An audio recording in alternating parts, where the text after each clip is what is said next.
Most of us don't know what kind of mentors we need. Why do we need them? How do you even find them? Let's learn from the 5 timeless mentorship cultures around the world. One of them might just change your life. We start our journey in Greece. This 2,400-year-old playbook still drives how Harvard builds its future leaders. The very word mentor came from Greek mythology. It comes from the Odyssey, but it was Socrates who rewrote the rules of mentorship. He didn't see himself as a teacher, but a midwife. Socrates mentored students by being curious. Like, is stealing always wrong? What if you steal to feed your hungry child? Is true democracy ever possible? The answers didn't matter to him. What he wanted was his students to become critical thinkers. That's how Socrates mentored Plato, who then mentored Aristotle, who then mentored Alexander the Great. A single chain of mentorship that can fundamentally reshape the world. There is a more recent example of this. In Silicon Valley, Bill Campbell was known as the $1 trillion coach. And he mentored the CEO of Apple, founders of Google, of Facebook, of Twitter. He did this by asking better questions. And these companies, of course, went on to change the world that we live in. And this Socratic model shows up everywhere today. In top business schools around the world, like Harvard or MIT or Stanford or Wharton, the professors ask questions. They don't give the answers. They instead lead the discussion. The method shows up in modern psychology as well. It has become the foundation of CBT, or cognitive behavioral therapy. But this method has its limitations as well. First, endless questioning can feel like verbal gymnastics to at least some of us who are not used to it. Second, great mentors are inherently curious. Now, there are some mentors who know the answers and still keep asking questions until they get the answer they want. That's not mentorship. That's actually annoying. And perhaps most importantly, there are studies that show that such Socratic methods in a group setting can have a potential bias against women and against those who are introverts. So keep those risks in mind. And if you're drawn to this kind of mentorship, here's something you can try.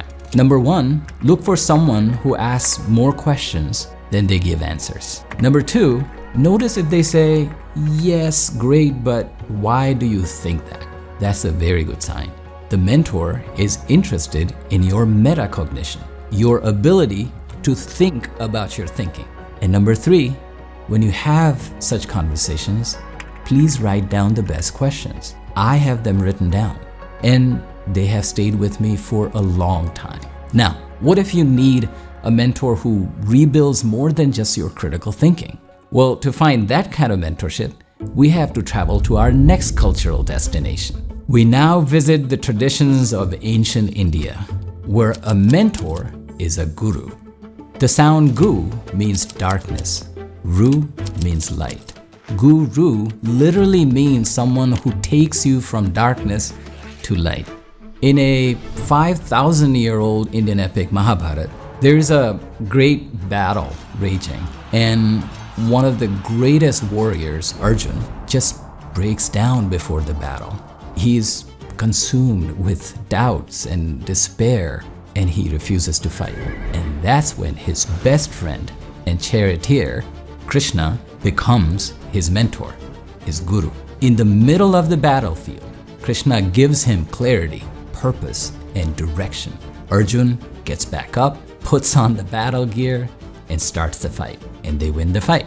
That's the role of a true mentor, to help you get up when you feel defeated. In modern India, some features of this teacher-disciple tradition is called Guru-Shishya tradition. They're still practiced today in arts, in classical music, in dance, where you would stay and study with your guru for years. In fact, I was blessed to have a great master as my guru in music. He was the Yoda of our time, living legend. I spent 34 years under his mentorship. He taught me everything: how to be a good musician, how to be a good performer, but also how to be a good servant, a good listener, and hopefully a better man.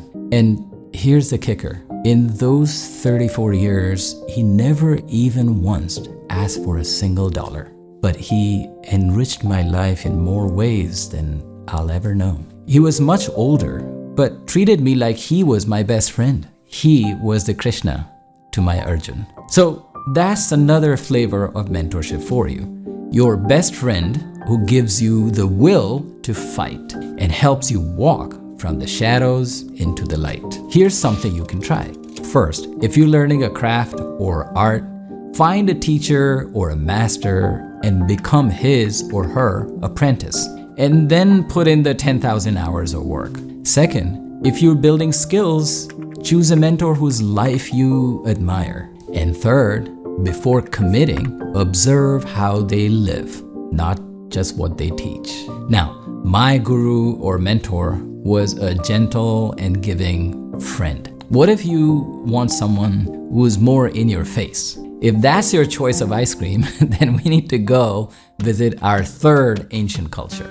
Our next destination is Middle East and Persia, the birthplace of Sufi mentorship traditions. Not all mentors create focus. Some deliberately create friction. Sometimes a mentor has to dismantle your worldview so it can be rebuilt. In the 13th century Persian Empire, there lived a great scholar named Rumi. He was a disciplined theologian, cold, precise, emotionally sealed, until he met Shams of Tabriz, a wild, wandering mystic who literally shattered everything Rumi believed in. As the story goes, Rumi went from a rigid scholar to a passionate, mystical poet. Plot twist, Shams of Tabriz mysteriously disappeared one day. Some believe that he met the same fate as Socrates, killed for disrupting the established order. But Rumi's work lives on. From Beyonce to Jay-Z to Brad Pitt to Satya Nadella, Rumi's words still guide creators and leaders around the world. So if you're curious to experiment in this direction, you could try this. First, spend time with someone whose assumptions unsettle yours. Second, be open to a mentor who may destabilize your existing beliefs. We're assuming that you welcome such friction and that is your cup of tea. So please trade with care. What if you want someone who will push you hard, but in a humble, respectful way? Well, for that, we have to travel to our fourth destination, Japan, the land of Zen and martial arts, where mentors focus on building your character and not your charisma. In Japan, the sensei isn't just a coach. They are the living embodiment of the path. In martial arts, you'll see students bowing down before they even enter the school or dojo. For them, it's a temple.